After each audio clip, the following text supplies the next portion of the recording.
So this video is going to go over a photoelectron spectroscopy. And this is really just a very quick lecture to get you through the AP test. Not going to spend too much time on it, but this should have been kind of where we talked about trends, especially ionization energy. So I'm just going to go over a little bit of the background, then I'm going to show you what you're going to see on the AP test. So it is sometimes abbreviated PES, photoelectron spectroscopy. And it's a way to determine essentially the identity of a substance by measuring the amount of energy needed to remove electrons from its energy levels. So we are only going to be looking at one atom at a time, but you can make it more complicated than that. So when we are talking about ionization energy, we were focused on just the first electron or the first few electrons and removing those.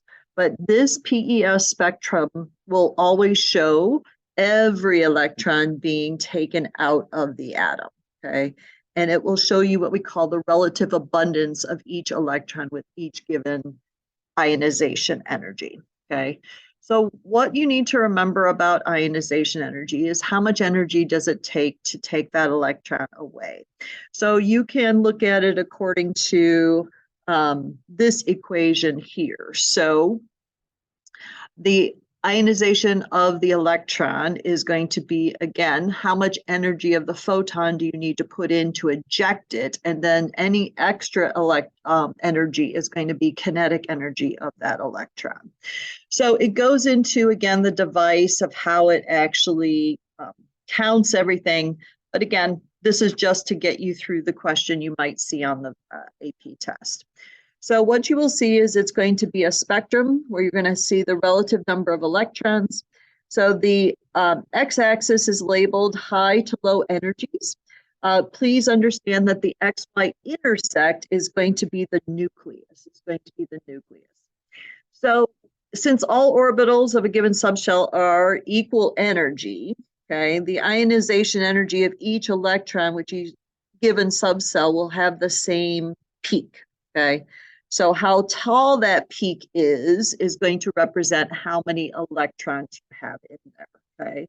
So the higher the peak, the relative number of electrons is increasing, okay? So PES is essentially the way we are filling those orbitals in our electron configuration. So in your packet, okay, here is the PES diagram for potassium. So while we go through this, you might want to grab a periodic table so that you could write the electron configuration of each one of these elements. So let's write potassium's electron configuration. And we're not talking noble gas, we're going to do all of them. So 1s2, 2s2, 2p6, 3s2, 3p6, and then it is 4s1, 4s1. So my suggestion is with these kinds of diagrams, they're going to ask you to label or which electron is which, is to start on the left. Again, this is where your nucleus is. So these are the electrons closest to the nucleus. So they are going to have the highest energy to remove them because they don't want to leave. The height of the peak is going to reflect how many electrons you have in there. So these taller peaks means you have more electrons in that subshell, okay? And they sometimes break the graphs because of the size of the numbers, okay? So again, this is megajoules per mole, okay? So again, larger numbers for closer to the nucleus, smaller numbers further away from the nucleus. So what you should do is take the electron configuration and just label each peak. So 1s2, 2s2, again, going from left to right, then 2p6, this is 3s2, 3p6, and 4s1.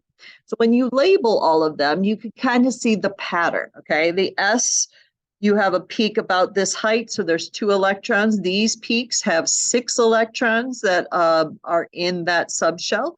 And then you could see this last one is your 4s1. That is half the height of your S. So you can essentially place the relative intensity on the y-axis of the table above, label each peak, so that's what we have done. So which electron will be removed from a neutral atom of potassium to form K+? Well, that's going to be this peak here, because again, it's going to require the least amount of energy. So the amount of energy you would need would be the 0.42 megajoules per mole. And that is the one furthest from the nucleus. And again, that's how we define ionization energy when we discussed it.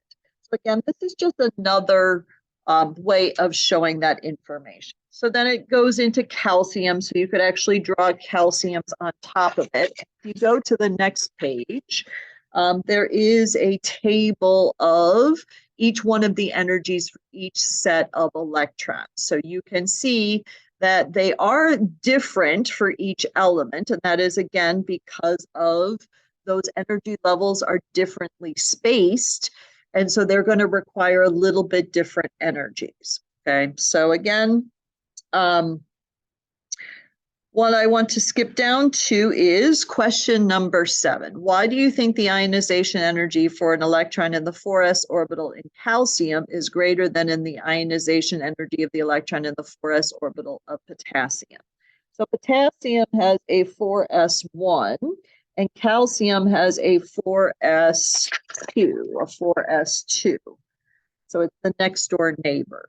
So why do you think I need more energy to release that set of electrons from calcium than I do potassium? So again, here are the numbers. And if they asked you a question like this, then you would see that those numbers. So the reason you would require more energy to get them out of calcium than this would be this is a stable electron configuration, this stable subshell, because those electrons are filled. So this is a filled shell, so that is a stable configuration in chemistry.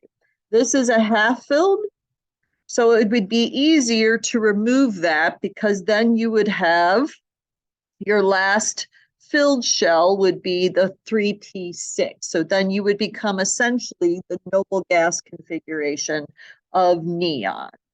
So that is a favored thing versus a unfavored. Okay, so that is why you would see a difference. So maybe again, that might be intertwined with a trends kind of question.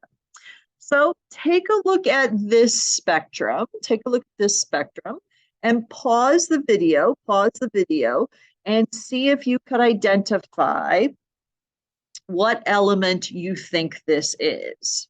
So looking at, again, the number of peaks and starting here at the nucleus, so this is your nucleus, label each peak with a subshell. So pause the video. All right, so I'm going to start with 1s2, then this is 2s2, this is 2p6, and then this is 3s2, 3s2.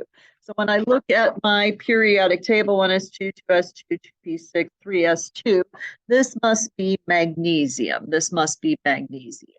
So again, that could be a straightforward question you might see on the AP test.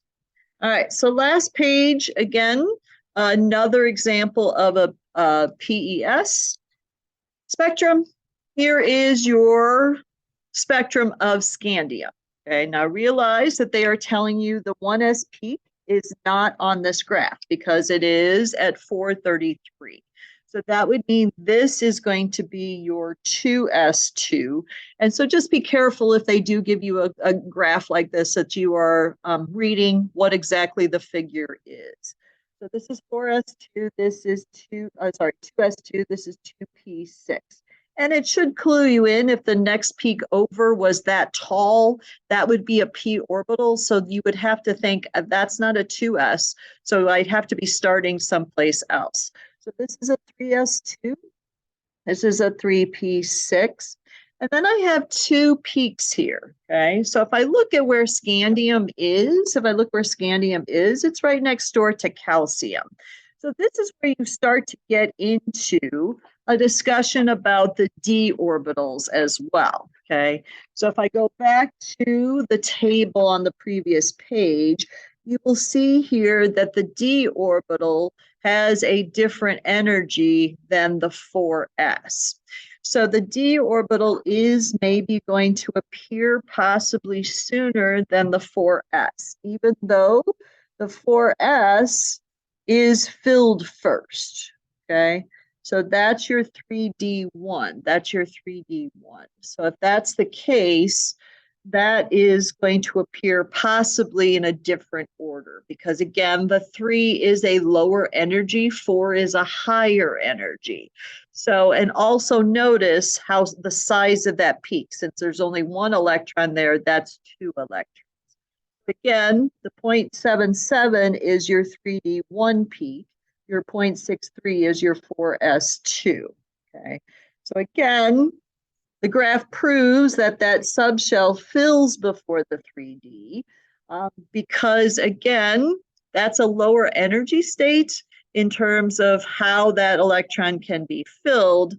This is a higher energy state in terms of the amount of energy. So again, it's a little bit